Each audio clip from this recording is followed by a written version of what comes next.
Virus کے بڑھتے خطرات۔ گجرات حکومت پنجاب کی طرف سے کورونا وائرس پھیلاؤ کے ممکنہ خدشات کے پیش نظر 21 مارچ رات 9 بجے سے 24 مارچ صبح 9 بجے تک تمام بڑے شاپنگ مال اور مارکیٹس بند کرنے کے احکامات پر تمام بڑی مارکیٹس، شاپنگ مالز، ریسٹورنٹ بند پڑے ہیں۔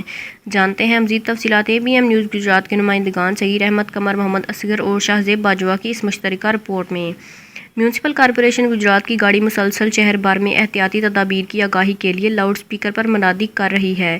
شہر گجرات سمیت نواحی ٹاؤنز اور میونسپل کمیٹیوں جن میں منگووال، کوٹلہ، عرب علی خان، جلال پور، جٹاں، ڈنگا، کنجا، کھاریاں اور دیگر علاقوں میں بھی بڑی مارکیٹس، شاپنگ مالز وغیرہ بند ہیں، جبکہ صرف کریانہ اسٹور، میڈیکل اسٹور، سبزی اور فروٹ شاپس، تندور کھلے رہے۔ واضح رہے کہ سرکاری اور پرائیویٹ دفاتر، اسکول اور کالج، پارکس، مزارات پہلے ہی حکومتی ہدایات کے مطابق بند ہیں۔ گجرات کے SHOs اپنے اپنے علاقوں میں مارکیٹس کی بندش کو یقینی بنانے میں ہمہ وقت چوکس رہے، تاہم سڑکوں پر ٹریفک رواں دواں ہے۔